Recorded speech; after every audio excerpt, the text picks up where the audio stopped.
ልጅቷ በአንድ ምሽት አያቷ ትታ የሄደችውን አሮጌ የጥጥ ጃኬት እየመረመረች ሳለች በአሮጌው ላይ ያልተለመደ ስፌት አስተዋለች። የሆነ ነገር እንደተደበቀ በመገንዘብ መቀስ ወስዳ ስፌቱን በጥንቃቄ ቆረጠች። ነገር ግን በውስጡ የምታገኘው ነገር ፈጽሞ አልጠበቀችም ነበረ። በጃኬቱ ውስጥ $400,000 ተቀማጭ ገንዘብ ያለበት የባንክ ደብተር ተደብቆ ነበረ። ይህን ስታይ የአያቷ የመጨረሻ ቃላት ወዲያውኑ ትዝ አላት። አያቷ ከረጅም ጊዜ በፊት የልጅ ልጇን የወደፊት ህይወት በድብቅ እያዘጋጀች እንደነበር ተረዳች። ልጅቷ ያደገችው ወንድ ልጆችን ብቻ በሚያስቀድም ቤተሰብ ውስጥ ነበረ። የወንድሟ የልደት ቀን ሲደርስ ቤቱ በኬክና በውድ ስጦታ ይሞላ ነበረ። የእሷ የልደት ቀን ብዙ ጊዜ ሳይታወስ ያልፍ ነበረ። በትምህርቷ ሁልጊዜ ከፍተኛ ውጤት ብታመጣም በወላጆቿ ዘንድ ከወንድሟ ያነሰ ሰው ነበረች።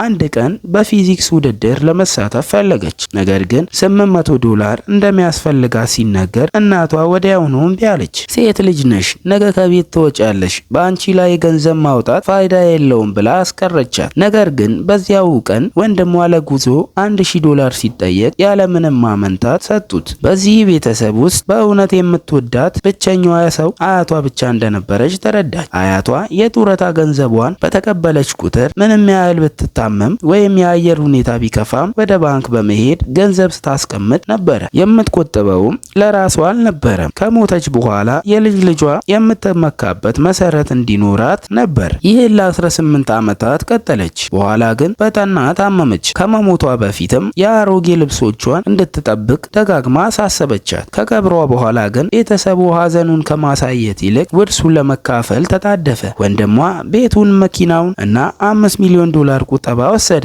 ለእሷ የተሰጣት ግን አሮጌ ልብሶችን የሞሉበት ቦርሳ ብቻ ነበረ። ወላጆቿም አያትሽ የተወችልሽ ውርስ ይህ ብቻ ነው ብለው በቀዝቃዛ አንደበት ሰጧት። ልጅቷ ከዚያ በኋላ በዚያ ቤት ቦታ እንደሌላት ተረዳች። 18 ዓመታት ከኖረች ቤት የወጣችው ግማሽ ሻንጣ ልብስ ብቻ ይዛ ነበረ። ከዚያ በኋላ ህይወቷን በራሷ ለመገንባት ወሰነች። ቀን በምግብ ቤት ሳህን እያጠበች ትሰራ ነበረ።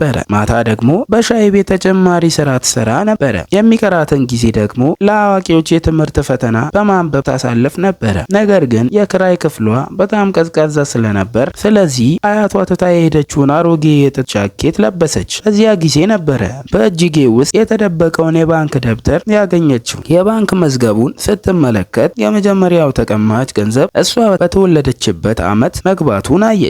የመጨረሻው ደግሞ አያቷ ከመሞቷ 2 ወራት በፊት ነበር። ይህ ማለት አያቷ ለ18 ዓመታት ያለማቋረጥ ለሷ ስትቆጥብ ኖራለች። ልጅቷ የአያቷን ጃኬት አቅፋ በእንባ ተራጨች። ከተረጋጋች በኋላ ሌሎቹንም አሮጌ ልብሶችን መፈተሽ ጀመረች። በአንድ ፌስት ውስጥ የቤት ባለቤትነት ሰነድ አገኘች። አያቷ አዲስ ልብስ ለራሷ ሳትገዛ እድሜዋን ሙሉ በመቆጠብ ይህንን ቤት ለልጅ ልጇ ገዝታ እንደነበር ተረዳች። ነገር ግን የመጨረሻው ልብስ ስትፈተሽ ከሁሉ የበለጠ የሚያስደነግጥ ነገር አገኘች።